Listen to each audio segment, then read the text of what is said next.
मखदूम माहिमी रहमतुल्लाहि ताला अलैह। तवज्जो है आपकी। बड़ी अजीब सी महफिल है, जवान उधर बैठे हैं, बच्चे इधर बैठे हैं। खैर कोई बात नहीं, जहां भी हो मैं उठने नहीं कहूंगा, हजरत उठा लो तो लोग घर को भी चले जाते है। बैठे चलिए, जैसे भी अच्छे लग रहे हैं आप। मखदूम माहिमी, बचपन का जमाना। माँ से कहने लगे, अम्मी मैं इल्म दीन सीखना चाहता हूं। इतना कहा ना। माँ कहने लगी, बेटे उस वक्त ऐसे मदरसे नहीं थे जैसे आज घर के दरवाजों पे मदरसे। हमें तो इल्म की कदर ही नहीं रह गई। कोई कहता मौलवी, वो कहता ज़कात खोर जा रहा है, कोई तालिब इल्म कहता चंदा खोर जा रहा है। शर्म नहीं आती यार। ये वो जा रहे हैं जिनके कांधे पे मुस्तफ़ा के दीन का बोझ रखा हुआ है। हमें तो इनके कदमों की खाक उठा के चूमनी चाहिए थी, और हमने इन्हें गालियां बकना शुरू कर दी। उलमा फरमाते हैं, बुजुर्गों ने फरमाया, जो उलमा की तौहीन करे वो कुछ और चेक ना करे बल्कि अपना नसब चेक कर ले जा करके।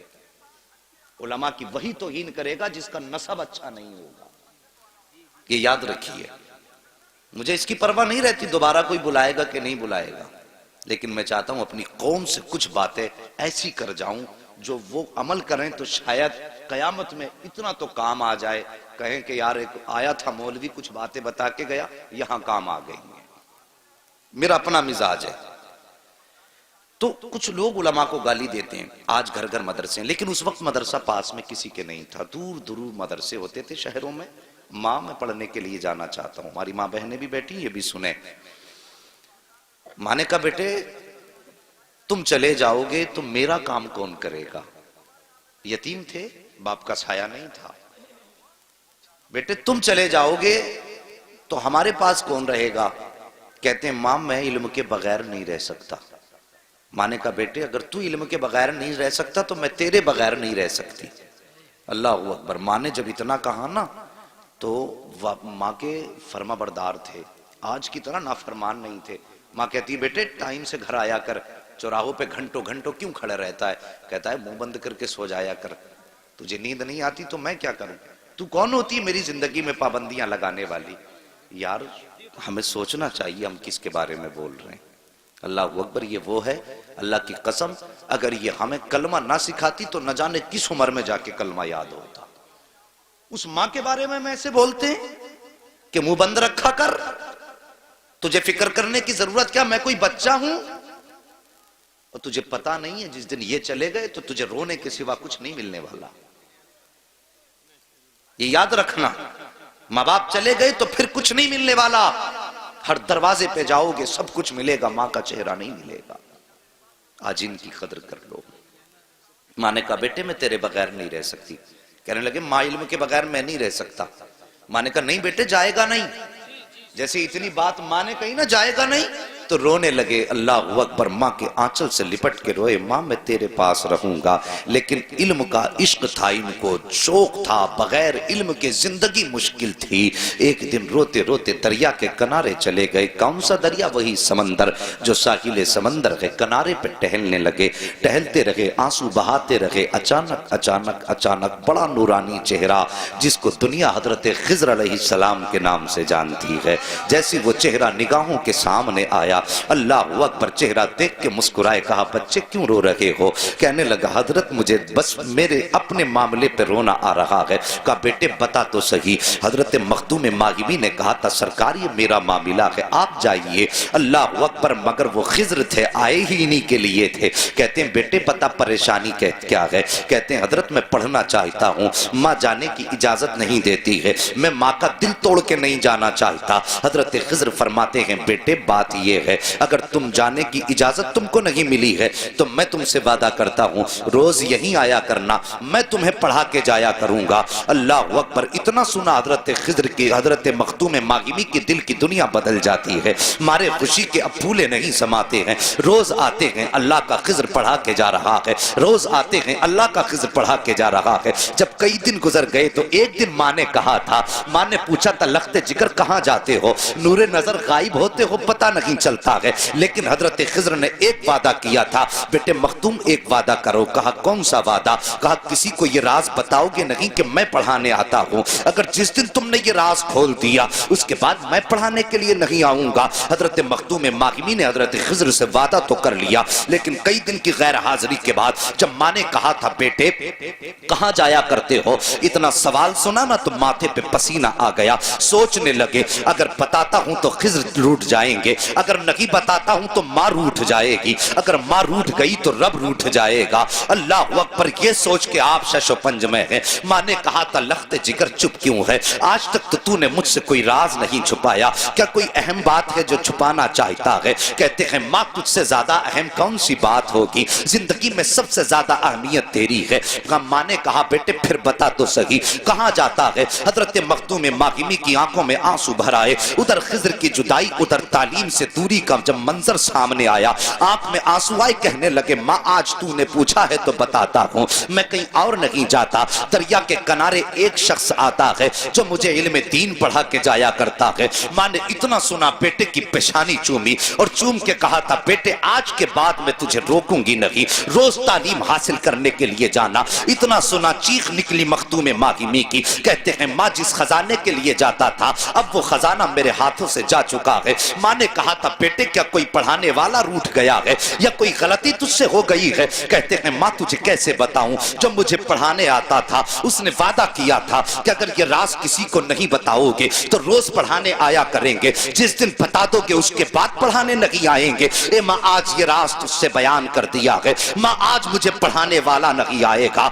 आज के बाद मुझे दीन सिखाने वाला नहीं आएगा। इतना सुना कि माँ ने लाल को सीने से लगाया और सीने से लगा के कहा बेटे उदास ना हो, जा जाके बिस्तर पे आराम कर ले। हजरत मखदूम मागिमी तो बिस्तर पे लेटे हैं, चेहरे पे चादर डाली है, आंख में आंसू लेकर के सो जाते हैं। लेकिन माँ नहीं सोई है। और लोगों आज परेशानियां होती हैं तो मौलवियों की चौखटों पे जाके झटके धक्के खाया करते हो, टोरी कर दो तावीज कर दो, मुसीबतें आ रही हैं। अल्लाह की कसम खा के कहता हूँ सबसे बड़ा तावीज खुदा ने तेरे घर के अंदर रखा है, सबसे बड़ा दुआ देने वाला खुदा ने तेरे अंदर रखा है। आज झूठे पीरों फकीरों के चक्कर में तुम तर तर की ठोकरें खाया करते हो। अगर तुम्हारे काम नहीं बना करते हैं तो छोड़ो इधर उधर के चक्कर, अगर घर के अंदर माँ मौजूद है तो कदम पकड़ लो और आंचल सर पे रख के कह दो ए माँ बरकत की दुआ कर दे। अल्लाह की कसम खा के कहता हूँ अगर माँ ने खुश होकर के हाथ उठा के दुआ कर दी तो सुनो हाथ नीचे बाद में आएंगे,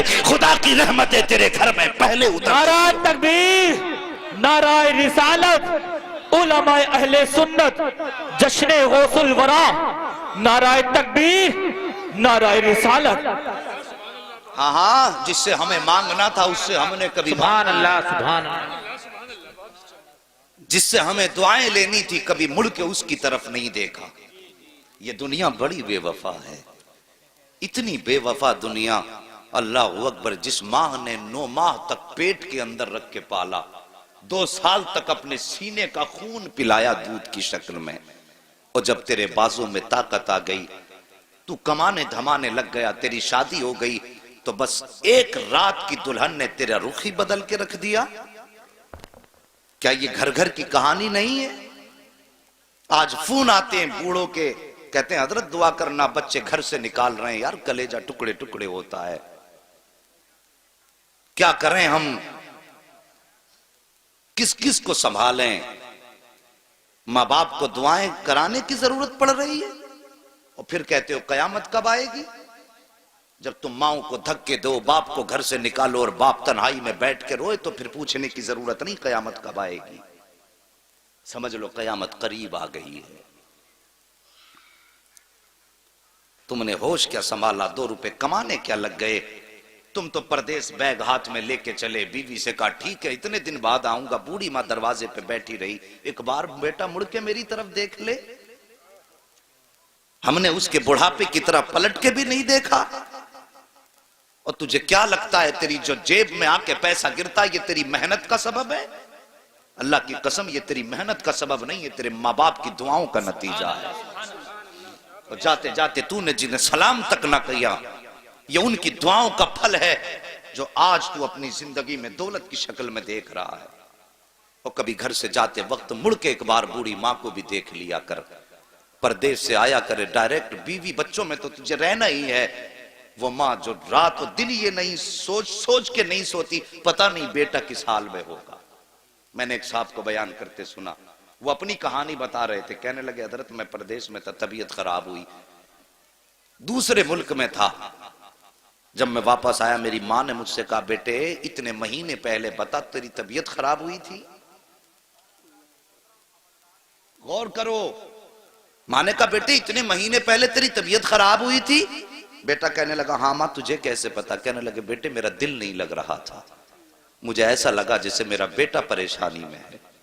यार अल्लाह ने माँ के दिल को तुझसे इतना करीब किया कि तू 7 समंदर पार, तेरे पेट में दर्द हो तो माँ का दिल बेचैन हो जाता है।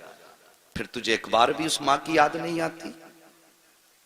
तू परदेश जाए तो उस माँ की जबान नहीं सूखती तेरे हक में दुआ करते करते। बीवी बच्चे तो ये सोच के सो जाते हैं अब 8 दिन बाद आएगा तो इतना पैसा लाएगा, लेकिन माँ जब लेटती है कहती है अल्लाह मेरी खैर है, मेरे बेटे को सलामत रखना। आज हम उन माओं से दुआएं नहीं लेते। अल्लाह अकबर, तवज्जो है आपकी? अल्लाह आपको सलामत रखे। मैं अर्ज कर रहा था हजरत मखदूम माहिमी बिस्तर पे लेट गए, मुंह पे यूं चादर डाली और लेटे। अल्लाह अकबर, मां ने आंचल उठाया, मेरे मालिक मेरे बेटे के तालीम के गैब से असबाब मुहैया फरमा दे। मां का इतना कहना हुआ। अगला दिन जब आया हजरत खिज़र अलैहिस्सलाम को, वो वक्त जब आया ना जिसमें जाते थे हजरत मखदूम पाक, तो वो वक्त याद आया। कहने लगे चल यार आज खिज़र तो नहीं आएगा, उस जगह को चल के देख लें जिस जगह पे वो आने वाला बैठ के पढ़ाया करता था। ये इश्क था तालीम से मखदूम माहिमी का। अल्लाह अकबर, ये इश्क था उनका।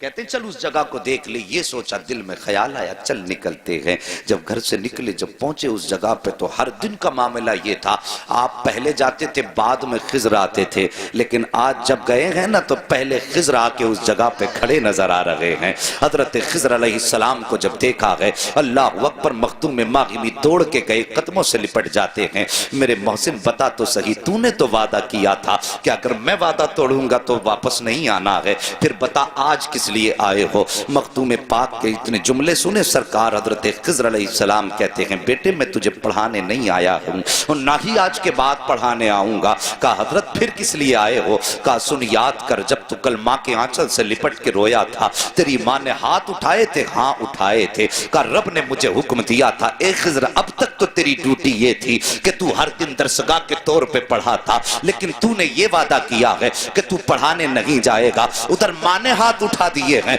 कि अल्लाह मेरे बेटे की तालीम के गैब से असबाब मुहैया फरमा। मालिक चाहता क्या है? का सुनो मखदूम, रब ने हुक्म दिया है ए खिज़र जाओ जमीन पे चले जाओ और जाके मेरे मखदूम को सीने से लगा लो। जितनी वुसात उसके सीने में है एक बार सीने से लगा करके सारा इल्म मेरे मखदूम माहिमी के सीने में अता फरमा। अल्लाहु अकबर।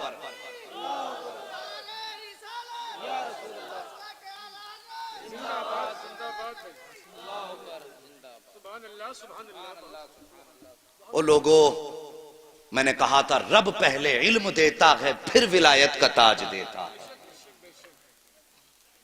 और इल्म विलायत की पहली सीढ़ी। हाँ हाँ, तुमने बाल लंबे कर लिए कमर तक, उसको विलायत की डिग्री समझ के लोगों को समझाने लगे हम वली हो गए। 10-10 हाथों में अंगूठियां, ये काय की कहा ये उसकी है, ये कमाई की है, ये लड़ाई की है, ये बुझाई की है, ये रख देता हूं जिन भाग जाता, ये रख देता हूं आफतें टल जाती। वाह जी, ऐसा लगता है कि पूरी दुनिया का इलाज साथ लिए घूम रहा है। और हमारी कौम ऐसे लोगों के धोखे में आ जाती है।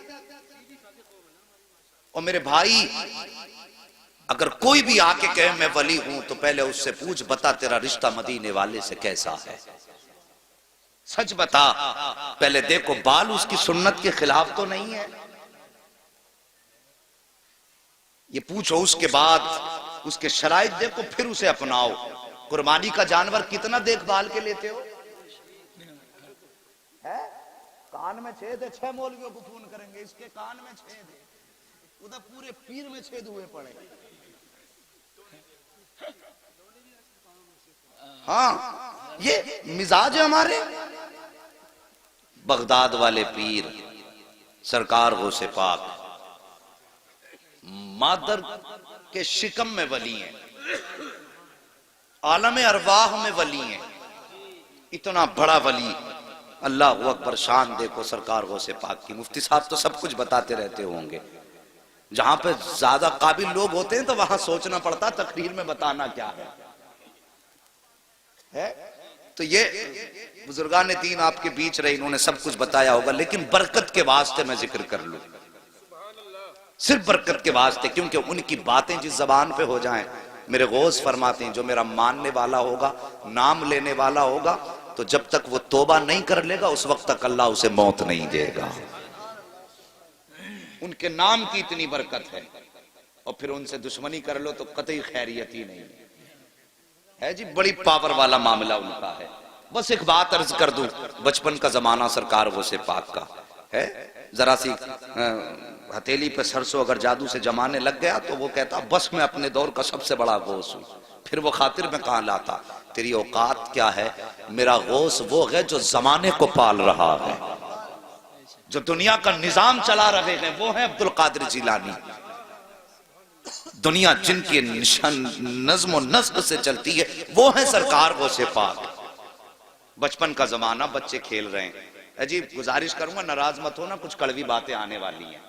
हाँ, पहले बता दूं, मेरी तकरीर तो यार को बेचैन करती है, सबब क्या है वही कहता हूं जो दिल पर गुजरती है। अब जो लॉकडाउन कुछ दिन से हुआ है ना, तो मुतवल्लियों ने इमामों की जान खा ली। मोहतमीम जो मदारिस के हैं उन्होंने मुदर्रिसों का खून पी लिया। मैं सब कैमरा है मेरे आगे, मैं कहता हूं दुनिया सुने इसे।